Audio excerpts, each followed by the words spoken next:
given what happened in 2021 in a vaccine bounce year and the opinion polls now, they are saying that the Conservatives will lose about half of what they are defending, which is a very, very big figure. We are just a few weeks out now until local elections, 3 weeks actually, in fact. And campaigners of all stripes will be busy, printing leaflets, knocking on doors, hoping to convince you, the voter, to cast your ballot for their party come the 2nd of May.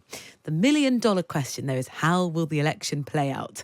Conservative polling expert Lord Hayward is in the studio with us. Very good morning. Morning. I mean, I'm going to ask that question to you then. You know, what if you could predict now the outcome in 3 weeks' time, what do you think? Well, you have to remember that the seats that are being contested on May the 2nd were last contested during the Tory vaccine bounce of 2021.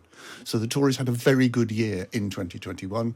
They are therefore defending a high watermark. There's no question they're going to lose a lot of seats. The question is, A, to whom? B, how many? And C, in what parts of the country? So should we start with A, to whom? There will be a lot to Labour, because a lot of the areas being contested are actually natural Labour territory. But there will also be to other parties, and it's not just the ones that one looks at, Lib Dems, Greens, Reform, to which I'll return in a second, but also lots of independents, residents groups, because in many parts of the country, what we've seen over the last few years is a growth of residents groups. The significant element of nominations, which closed last Friday and the list came out, was the complete absence of reform in large parts of the country. Staggeringly low levels. You've got the opinion polls saying that Reform are doing well, but whereas the Lib Dems and Greens, 60% of all seats are being contested by the Lib Dems and Greens, 90% by Labour and Conservatives. The Reform Party have only got 12%, and that's only 1 and a bit percent ahead of Tusk, which most people won't even have heard of, which is a left-wing Labour movement. So really incredibly low Reform figures. And is that party machine related, that they simply don't have the resource and the infrastructure, if you like, to do it? It's come as a complete surprise to everybody, not because they should have. All the publicity has been about them. Yeah. And if one looks back at 2014, 2015, 2016, UKIP had higher proportions of contestation than Reform have got now. And in those days, you had to get 10 signatures for each nomination. You now only have to get 2, so you could virtually get them in your own household. So it really is a distinct weakness of the Reform Party. And it isn't just that they don't have the bodies to do it. Well, we're all scratching our heads finding out, why is it so low? Because they're saying we're a national party, we've got this, we've got that. But in fact, I said just now that UKIP had higher proportions of candidates a decade ago.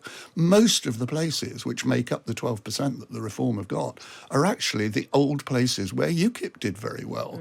So there doesn't seem to be on the ground the growth that has been much portrayed in a number of different ways. In terms of the local elections then, where should we be looking to get the story, to get the narrative, the thread ahead of a general election? That is not to dismiss the importance of a local election, but what is going to be the story here? I sat in this studio and said, beware trying to extrapolate, a week ago, and said, beware trying to extrapolate from the local elections through to the national elections. But because there is this variety of threads, Conservative versus Labour in some parts of the country, Conservatives against Lib Dems in others, you have to look at a multiplicity of places.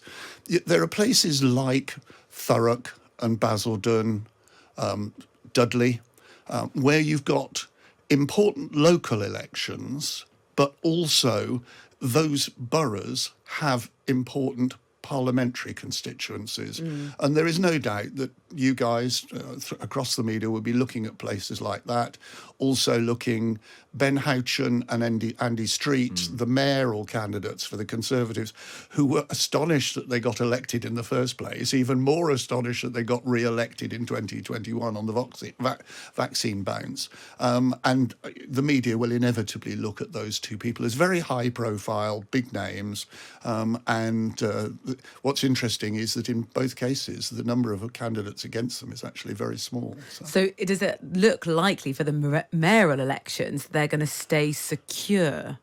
Not guaranteed, because we're talking in both the case and nothing's guaranteed, but it's looking safer. It's the possibility is there, but both Tees Valley and West Midlands, for Ben Houchen and Andy Street, are natural Labour territory. Even in 2019, if you look at the West Midlands, I think I'm right in saying that the majority or very large number of Labour MPs were returned in a very bad year in 2019. So we're talking about really difficult territory for Andy Street. But what's interesting about the mayors and Andy Burnham in Greater Manchester and in London is that you've got name recognition. Yeah. Of course.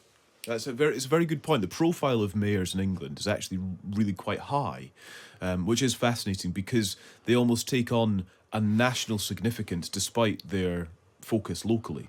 It's one of the things that we've seen in recent years is not just because of the role of mayors, and I think you're right, they have taken on the role of representing their region very, very specifically, but because people are less committed to a political party than they were 10, 20, 30 years ago, people are willing to cross over and move to another candidate from a different party, although in a number of cases the candidates hide their political parties in a bad year. So we just had a text in from Bo who says, and doesn't describe which council they were in, but our local council last time around remained Labour with just 37% of an already low vote, hardly representative. How much is that reflected across the country, actually? Turnouts at local elections are low. It's depressing to say it, but actually 37% is 1% higher than the figures in 2021, which were 36%.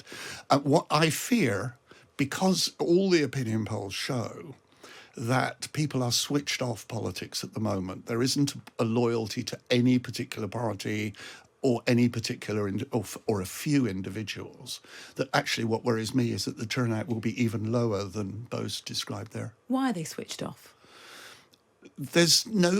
We've been through difficult times, COVID, Ukraine, Brexit.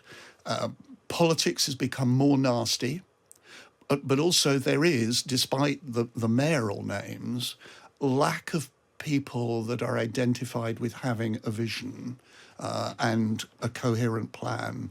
And therefore, one of the problems that the Labour Party has, they're way ahead in the opinion polls, but all the measures below their actual will vote Labour are not strong. If I compare them with the figures that Tony Blair had in 1996 and Keir Starmer has now, actually the figures are relatively weak for Labour in comparison with what they were previously. What are some of the kind of crucial numbers to consider then, Lord Hayward, on local election night itself, I suppose, when we're getting the results overnight and into the next day, of course, there'll be daytime counts the next day. Are we looking at catastrophic losses for the Conservatives? And I always like to grade these. You know, what's an okay night, what's an average night, and what's a disaster? Please call me Robert, by the way. Thank you, Robert. But Colin Rallings and Michael Thrasher have done their calculations. When I did my presentation to the lobby correspondents, I said that, as would be normal, I would make my figures 8 or 10 days out, so we're a bit short of that for the moment. Their calculation is that given what happened in 2021 in a vaccine bounce year and the opinion polls now, they are saying that the Conservatives will lose about half of what they are defending, which is a very, very big figure.